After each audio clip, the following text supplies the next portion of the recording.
ইখরিজুল হাইয়া মিনাল মাইয়িতি, তাজাকে বের করে মরার থেকে। মুরগি তাজা, ওরে বের করছে ডিমির থেকে। এরপরে সেই মুরগির থেকে আবার ওয়ায়ুখরিজুল হাইয়া মিনাল ওয়ায়ুখরিজুল মাইয়িতা মিনাল হাইয়্যি, পরে আবার সেই মরাকে আবার সেই তাজাতে বের করে। আগে আল্লাহ তাআলা ডিম পাঠাইছে, সেই ডিমের থেকে মুরগি বের হইছে।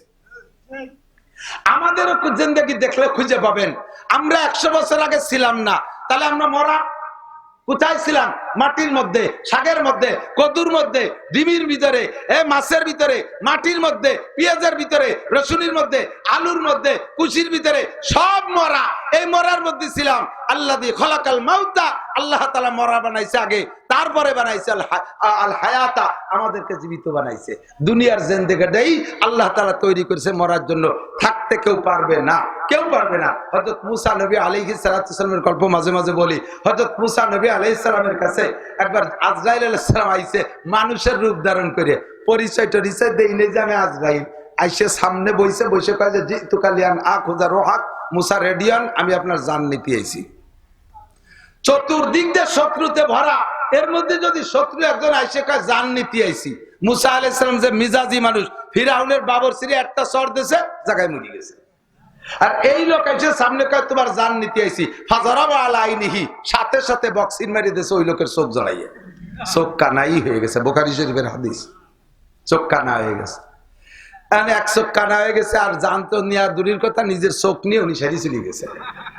আল্লাহ পাক জিজ্ঞেস করছে ফামা বালুকা ইয়া মালাকাল মউত, ওই আজরাইল তোমার কি হয়েছে? কয় রব্বি জরাবানি মুসা, আমারে মুসা মারছে, ঘুষি দিয়েছে চোখ জড়াইয়া। লিমা জরাবাকা আমার সালতা, জিজ্ঞেস করলে না মারছে কেন?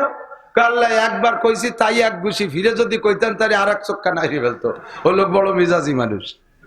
আল্লাহ কয় সুম্মা যাহাব ওয়াসআলহু লিমা জরাবাকা, আবার যাও জিজ্ঞেস করো কেন মারছে। আজরাইল কয় আল্লাহ তুমি বললে যাওয়া লাগবে, তবে লোকটা বড় মিজাজি, যেই ফেরেশতার সব নবীর সাথে একটু পিরিত ভালো, উনি জিবরিল আলাইহিস সালাম, উনারে পাঠায় একটু বেশ বিষয়টা একটু জিজ্ঞেস করলে ভালো। তুমি কলি তো আমার জাতিই হবে, মাইর খাইয়া যাই খাই না কেন, তবে জিবরাইলে পাঠালে একটু ভালো হয়। আল্লাহ কয় ঠিক আছে, তুমি চিন্তা করে না, চোখ নিয়ে তোমারে গোপালগঞ্জ হাসপাতালে পাঠানো লাগবে না, তোমার চোখ আগে ভালো করে দেই। আল্লাহ তাআলা কোন কইছে চোখ ভালো হয়ে গেছে, কোন আলহামদুলিল্লাহ। আজরাইল বসে রয়েছে, জিবরাইলে পাঠাইছে। জিবরাইল যে আপনি মুসা আলাইহিস সালামের আজরাইলে মারলেন কেন? মুসা আলাইহিস সালাম জিজ্ঞেস করছে। মুসা আলাইহিস সালাম বলতেছে হতেই পারে না, নেভার। বলেন কি? আজরাইল ফেরেশতা দুনিয়া মারিয়ে সাফ করে ফেলা দিচ্ছে, আর আমি মানুষ তারে মারবো? আজরাইলকে যাইতাই ব্যক্তি, তার মূল বডি এত বড় যে সারা দুনিয়ার সমস্ত পানি আজরাইলের মাথায় ঢেলে দিলে মাথার ভিজে চুলের আগা পর্যন্ত আসবে না, গা তো দূরের কথা। এই সারা দুনিয়া সব পানি এত বড় আজরাইলকে আমি মারবো কোন কি? একটু আগে একটা লোককে ঘুষি দিয়েছে না চোখ জড়াইয়া, তুমি হাত দিছি তো কিছুক্ষণ বসে থাকলে মেরেই ফেলতাম। আমার আইসে কাছে তোমারে মারতে আইছি, চতুর্দিক দিয়ে শত্রুতে ভরা, আর চোখের সামনে শত্রু হাতের মাথায় পেয়ে গেছি, ঘুষি একটা দিয়ে দিছি। উনি আজরাইল, উনি জিব্বে কাপড়ায় বলছে আস্তাগফিরুল্লাহ, তাহলে আজ কাজটা করছি, কিন্তু একটু পরিচয় দেবে না, না পরিচয় দিতে এরকমই হয়। তো মারতে চাইছে, আপনি মরতেন, আপনি প্রতিবাদ কেন করলেন? যে মরব তো বটেই, আমার আল্লাহর সাথে কিছু কথা আছে। আল্লাহ পাক রব্বুল আলামিনের কাছে কথা আছে। এই কথা কি? কয় যে বলো, তাই কয় না তোমার সাথে কব না, সরাসরি আল্লাহর সাথে কব। মুসা আলাইহিস সালামের উদ্দেশ্য হলো মরার আগে শেষবার আল্লাহর সাথে একটু গল্প করে মরবে। আল্লাহু আকবার। আল্লাহ পাক রব্বুল আলামিন প্রস্তাব দিয়েছেন, মুসা তুমি এই দীর্ঘদিন পর্যন্ত ফিরাউনের সাথে কাজিডাঙ্গা মারামারি যা করছো উম্মত নিয়ে, তাতে তুমি সব জায়গা তুমি গোল্ডেন এ প্লাস, তোমার একটা পুরস্কার দেবো, তুমি চেয়ে নাও। বলো, তুমি যা বলবা তাই। একবার বলতে হবে, দুইবার বললে হবে না কিন্তু। একবার একটা চাইলে সেটা দিলাম, পরে ভালো একটা দেন না, আল্লাহ আগের ডানা পরের ডা, জ্ঞান হতে পারবে না। একবারে বুঝে শুনে চাপা, ফাইনাল চাওয়া। তো মুসা আলাইহিস সালাম খানিক ভাবিয়ে চিনতে চালাক মানুষ, উনি কাজে কোনটা চাবো সবটা তোমার জানা নেই, আল্লাহর কাছে কতটা আছে, হারিয়ে যাই না ঠকিয়ে যাই, কি চাবো? খানিক ভাবিয়ে চিনতে, আল্লাহ চাই পরে হবে না, তুমি আগে একটা প্রশ্নের উত্তর দাও। তুমি আবার অসময় কি প্রশ্ন করবা? যা কইছি তাই চাও, হয়তো চাবো বলেই তুই করতেছি। কি কও? আল্লাহ যদি আমি তোমার জায়গা হতাম আর তুমি আমার জায়গা হইতে, অর্থাৎ আমি যদি আল্লাহ হতাম আর তুমি যদি মুসা হইতে, আর আমি আল্লাহ হইয়া তুমি মুসারে যদি এই প্রস্তাব দিতাম, তুমি কি চাইতে তাই কও। আল্লাহ কয় তুমি আগাগোড়াই চালাক। আল্লাহ মুসা আলাইহিস সালামকে আল্লাহ আমার বোকা হওয়ার কোনো সুযোগ নাই, জন্মের পরের থেকেই কাফের হোক আর যাই হোক একজন রাজার বাড়ি আমি লালিত পালিত হয়েছি, প্রেসিডেন্ট ফেরাউনের বাড়ি। তারপরে 10 বছর শ্বশুর বাড়ি রয়েছি, শ্বশুর আমার একজন নবী সোহাইব আলাইহিস সালাম। শ্বশুর বাড়িতে বাড়ি আসার পথেই তোমার সাথে সাক্ষাৎ, জাবালে তুরে বৈশা এতদিন তোমার সাথে গল্প করছি, দুনিয়ার কোন বোকা বকলেশ আওয়াজ আবাগের সাথে আদামি বাদামিদের সাথে তুমি বসতি সময় হিবাই নেই, কাজেই বোকা হওয়ার কোনো সুযোগ নাই। বলো তুমি তাড়াতাড়ি বলো, আমি আল্লাহ হয়ে তুমি মুসা হইয়ে এই প্রশ্ন যদি আমি তোমারে করতাম তুমি কি চাইতে? আল্লাহ পাক বলে মুসা, যদি আমি মুসা হতাম আর তুমি আল্লাহ হইতে আর আমার কাছে এই প্রস্তাব দিতে, তাহলে আমি তোমার কাছে সুস্থতার সাথে লম্বা হায়াত চাইতাম। বোঝা যায় সুস্থতার সাথে লম্বা হায়াত আল্লাহ পাকেরও পছন্দনীয় জিনিস, ঠিক কিনা? তো মুসা আলাইহিস সালাম বললেন, জি আল্লাহ, তাহলে এবার যার যার জায়গায় সেই যাই। তোমার প্রশ্নের জবাব এবার আমি বলি, আমিও সুস্থতার সাথে লম্বা হায়াত চাই। এবার আল্লাহ বললেন, কতদিন হায়াত চাও? আল্লাহ তুমি কতদিন দিতে পারবা? আল্লাহ পাক বলবেন, আমি তো দিতে পারবো কিয়ামত পর্যন্ত, তবে তোমার একটা খসড়া হিসাব দেই। তোমার মাথা থেকে পায়ের তালু পর্যন্ত শরীরে যতগুলো লোম আছে, প্রত্যেক একটা লোমের পরিবর্তে 1 বছর। শরীরে প্রায় 20-25টা লোম আছে না? গুনিয়ে সারা যাবে কোনোদিন? তোমার গায়ে যত লোম আছে প্রত্যেক লোমে 1 বছর। মুসা আলাইহিস সালাম বললেন, আল্লাহ তারপরে? তারপরে হলো কুল্লু নাফসিন যায়িকাতুল মাউত, প্রত্যেকটা প্রাণী মরণশীল, মরিতেই হবে। এই লোমে লোমে 1 বছর পার পরও যত বছর লাগে দেব, অবশ্যই তোমার মরতেই হবে। মুসলমান, কোরআন মানো না, আল্লাহ কিছু বলেন না, হাদিস মানো না, তাও আল্লাহ তাৎক্ষণিক সাথে সাথে কিছু বলে না। ইসলাম মানো না, আল্লাহর সাথে সাথে কিছু বলে না। লক্ষ লক্ষ কোটি কোটি কাফের আল্লাহকে আল্লাহ বলে স্বীকার করে না। আল্লাহ তাদের খাদ্য বন্ধ করে দেয় না, আল্লাহ তাদের পানি বন্ধ করে দেয় না, আল্লাহ তাদের অক্সিজেন বন্ধ করে দেয় না। নমরুদ রে খাওয়াইছে, কারুন রে খাওয়াইছে, হামান রে খাওয়াইছে, ফিরাউন রে খাওয়াইছে, সাদ্দাদ রে খাওয়াইছে, আরে আবু জাহেল রে খাওয়াইছে, আবু লাহাব রে খাওয়াইছে, উতবা রে খাওয়াইছে, সাইবা রে খাওয়াইছে।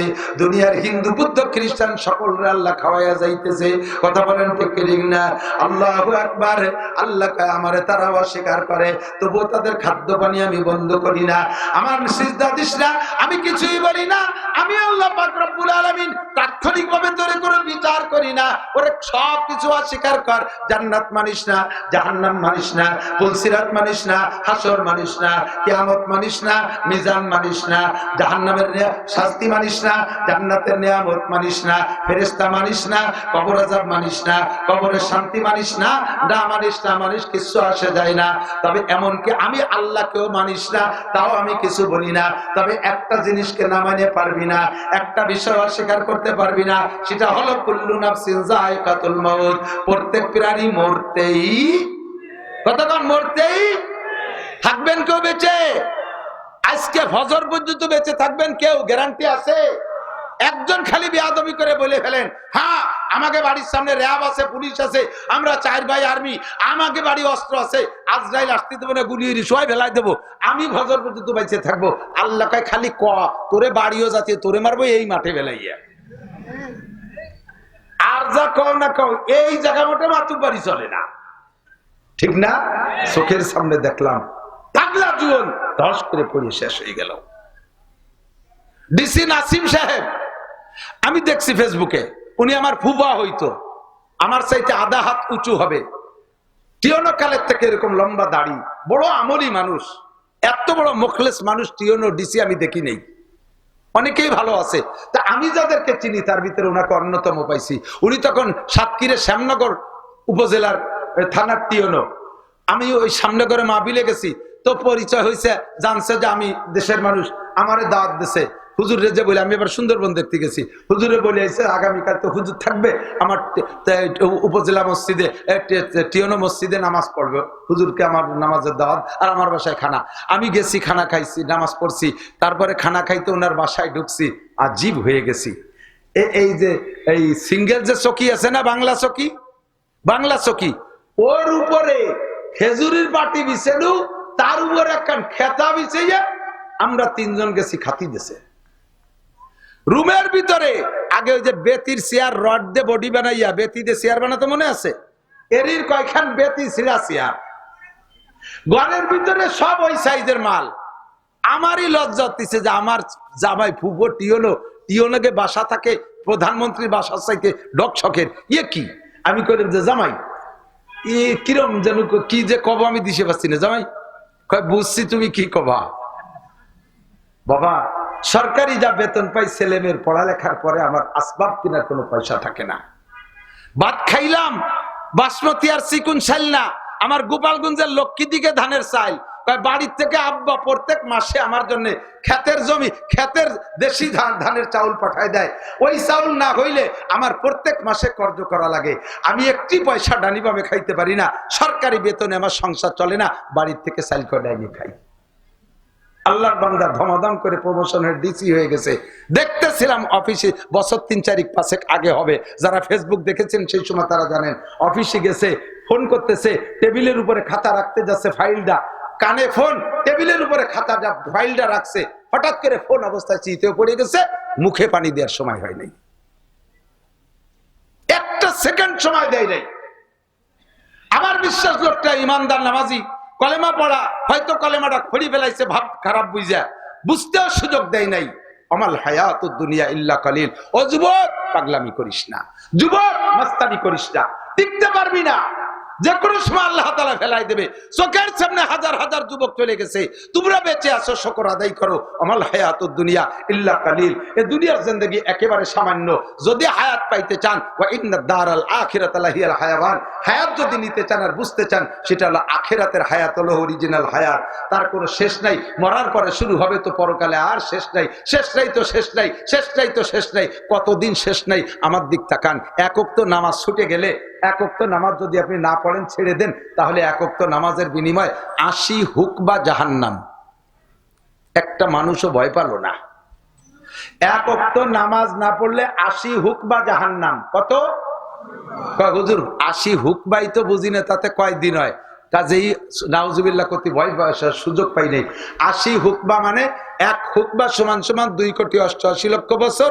80 হুকবা মানে 200 কোটি, আরো 30 কোটি, ভয় পায় না, 200 কোটি, আরো 30 কোটি, আরো 40 লক্ষ বছর। খোদার কসম, যাদের নামাজ ছুটে গেছে সাবালেগ হওয়ার পর থেকে, এক ওয়াক্ত নামাজের বিনিময় 200 কোটি, 30 কোটি, আরো 40 লক্ষ বছর করে আপনাকে জাহান্নামের আগুনে পুড়তেই হবে, কোনো রেহাই নাই। এটা আস্তাগফিরুল্লাহ মাফ হবে না, এটা আস্তাগফিরুল্লাহ মাফ হবে না।